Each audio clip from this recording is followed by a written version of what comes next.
नमस्कार, मैं हूं अनूप गुप्ता। राम मंदिर चंदा विवाद के बीच समाजवादी पार्टी मुखिया अखिलेश यादव और बीजेपी सांसद निशिकांत दुबे के बीच ट्विटर पर शुरू हुआ जुबानी जंग अब कानूनी दांवपेच पर आ गया है। मामला शुरू हुआ जब निशिकांत दुबे ने एक ट्वीट को रिट्वीट करते हुए लिखा कि टीपू टीनू से बात कर रहा था, यानी कि विवाद वहीं से शुरू हो गया। अखिलेश यादव सक्रिय होते हैं। उन्होंने निशिकांत दुबे को 10 मिनट में ट्विटर से ट्वीट को डिलीट करने के लिए कहा और बोला अगर डिलीट नहीं किया तो कानूनी कार्रवाई होगी। उसके बाद निशिकांत दुबे ने उस ट्वीट को डिलीट करने की बजाय कहा कि 1990 में राम भक्तों पर गोली किसने चलाई थी, यानी सवाल सीधे समाजवादी पार्टी पर दाग दिया। अब शुरू हुआ कानूनी मामला। अखिलेश यादव ने निशिकांत दुबे को वकील के माध्यम कानूनी नोटिस भेज दिया। फिर निशिकांत दुबे ने जवाब दिया और कहा किस सरकारी दस्तावेज में आपका नाम टीपू है, यानी एक सवाल निशिकांत दुबे की तरफ से कर दिया गया। हालांकि कानूनी कार्रवाई आगे जारी है, लेकिन सवाल है कि क्या किसी के उपनाम से कुछ भी बोला जाए तो क्या ये कानून के दायरे में आता है। अभी हमारे साथ सुप्रीम कोर्ट के वरिष्ठ वकील सरोज महंती जी हैं, जिनसे जानते हैं उपनाम को लेकर कानून क्या कहता है। महंती जी, ये बताइए कि जिस तरीके से निशिकांत दुबे ने ट्वीट करके टीपू और टीनू शब्द का इस्तेमाल किया और उसके बाद उस पर अखिलेश यादव का पलटवार, उपनाम को लेकर अगर कोई भी शख्स कोई भी बात कहता है तो क्या उस पर कानूनी कार्रवाई करी जा सकती है, या उपनाम को लेकर कानून क्या कहता है?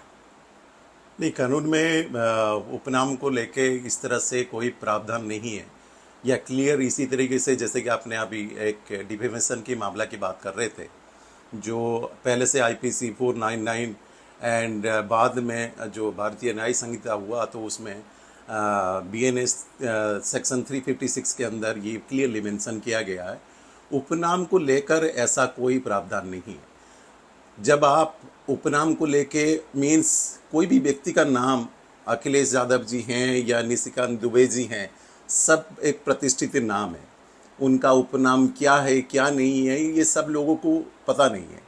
लेकिन किसी व्यक्ति का उपनाम को लेकर मीन्स जो निशिकांत दुबे जी ने टीपू जी का नाम लिए है और वो टीपू जी के नाम पे अगर अखिलेश यादव कहीं से भी जाने जाते हैं और उस नाम को लेकर अगर कहीं पे भी टिप्पणी होता है और समाज में उनकी प्रतिष्ठा के ऊपर आंच आता है और प्रतिष्ठा का और गरिमा दोनों, अगर दोनों उनको आज की डेट में वो खंडित होता है तो कहीं ना कहीं ये मैटर फिर आप डिफेमेशन के अंदर नहीं, आता लेकिन है। सवाल उठता है महंती जी, एक सवाल है कि आपका नाम या आपके घर में लोग कोई किसी नाम से पुकारते हैं, मान लीजिए आपको गुड्डू के नाम से पुकारते हैं, लेकिन गुड्डू के नाम से कोई कहीं पे डॉक्यूमेंट में आपका नाम नहीं है, तो ऐसे में अगर गुड्डू नाम लेकर अगर कोई कुछ कहता है तो क्या सरोज महंती उन पर कानूनी कार्रवाई कर सकता है?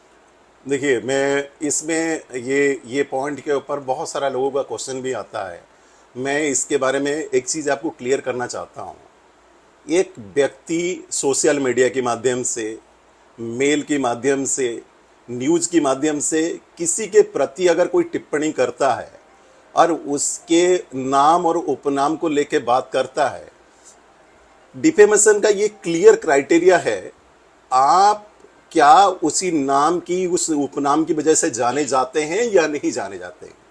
अगर टीपू की उपनाम की लेकर अखिलेश यादव जाने जाते हैं और समाज में प्रतिष्ठा में उनकी हानि हुई है, कहीं ना कहीं ये डिफेमेशन पे आता है। एक बात मैं आपको कहना चाह रहा हूँ, इसमें सबसे महत्वपूर्ण पॉइंट ये है, आप जब पोस्ट कर रहे हैं उसमें उस पोस्ट का मेंशरिया क्या है, आपकी इंटेंट क्या है, आप क्या लिखना चाहते हैं। और दूसरी बात, जब सोशल मीडिया में जब आप किसी के बारे में, किसी के उपनाम या किसी व्यक्ति के बारे में कोई भी पोस्ट लिखते हैं, उसके नीचे बहुत सारे कमेंट आते हैं जो कमेंट आने के बाद जो लोग मीन्स आपकी जो भी फॉलोअर है या आपकी जो भी शुभचिंतक है या अन्य कहीं उस उपनाम को आइडेंटिफाइड करके किसी एक व्यक्ति का नाम का कीचड़ उछालना या किसी व्यक्ति को नाम को लेकर उसको अपमानजनक या कोई भद्दी टिप्पणी करना और समाज में उसका रेपुटेशन का क्षति होता है और उसके बावजूद आप उसको मतलब उस पोस्ट को डिनाइड नहीं करते हैं, कहीं ना कहीं ये डिफेमेशन के अंदर आता है।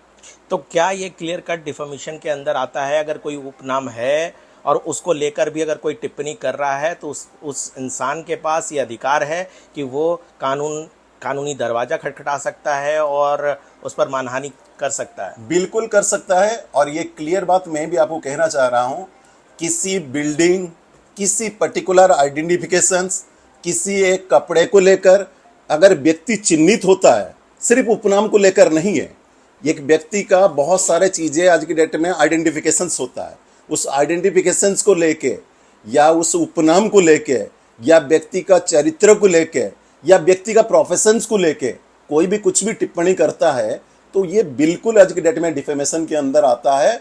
और कोर्ट में आपको साबित करना पड़ेगा आपने लिखा तो क्यों लिखा, किस लिए लिखा, उसके पीछे उद्देश्य क्या था। और आपकी सोशल मीडिया की हैंडल्स में जो लोग उनके नाम पे बार बार आज की डेट में उन व्यक्ति का नाम लेके, इट मीन्स आपने जो नाम आपने लिखा उस नाम का आइडेंटिफिकेशन लोगों ने कर लिया और उसको बार बार उसकी नाम को लेके उनकी प्रतिष्ठा, उनकी गरिमा और उनके ऊपर किसी भी तरीके से कोई आपत्तिजनक बात कहते हैं और उनके ऊपर उनका प्रतिष्ठा को ठेस पहुंचता है, तो कहीं ना कहीं ये डिफेमेशन के अंदर आता है। धन्यवाद मोहंती जी।